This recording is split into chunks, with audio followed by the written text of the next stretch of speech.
योगिया दुर्लभ तो म्या देखिला साजनी पाहता पाहता मनान पुरे धनी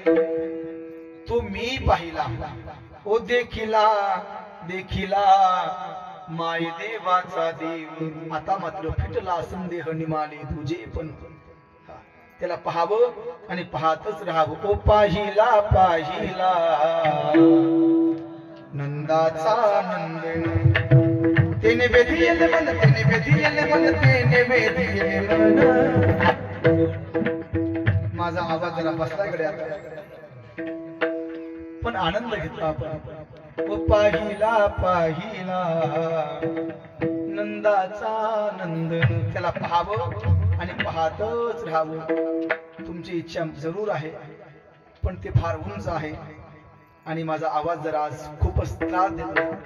म्हणून मला क्षमा करा पण तरी सांगेल बा आता कार्तिकी यात्रा आहे महाराष्ट्रानं ज्या भजनाला डोक्यावरती घेतलं काय ताकद असेल ना भजनाची कोण आहोत राजा हो आम्ही कोण आहे मी काय माझा अधिकार आहे कोण आहे मी मुझमे तो ऐसी कोई बात नहीं है प्यारो पण देवाचं भजन गातोय ना आज एवढे अधिकाराने मोठी माणसं आहेत हा नाहीतर 12वीला किती वेळ बसले गुरुजीला माहिती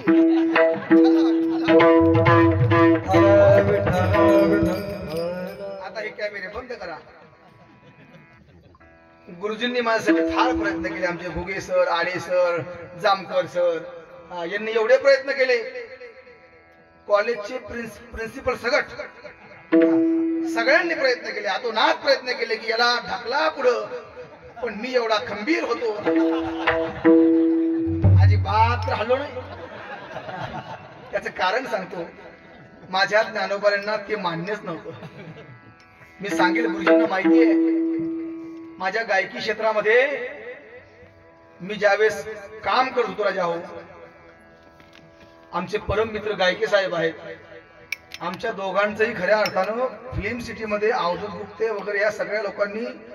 आमचे गाणे घेतलेले आहेत काही सिनेमामध्ये आम्ही स्वतः कंपोज केलेले पण कोरोनाचा काळ आला ताई आणि त्या कोरोनाच्या काळामध्ये माझ्या ज्ञानोबांनी सांगितलं अरे तुला जन्माला यासाठी घातलंय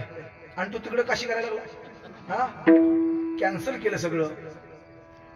तिकडनं इकडं आणलं पण इकडून तिकडे जाऊन दिलं ही ताकद माझ्या ज्ञानोबाची आहे इथंच राहा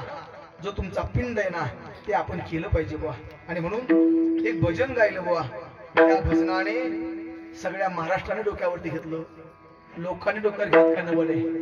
माझ्या ज्ञानोबांनी घेतलं ज्ञानोबांनी घेतलं सध्या आता वारीचा पिरियड आहे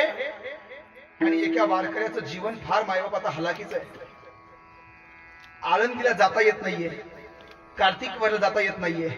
आषाढी वारी करता येत नाहीये त्याचं कारण तो आता थकलाय त्याच्या हात चालत नाहीयेत त्याचे आता पाय चालत नाहीये पण आमचे सौंगडी काही आळंदीकडे निघालेत ना त्या मित्रांकडे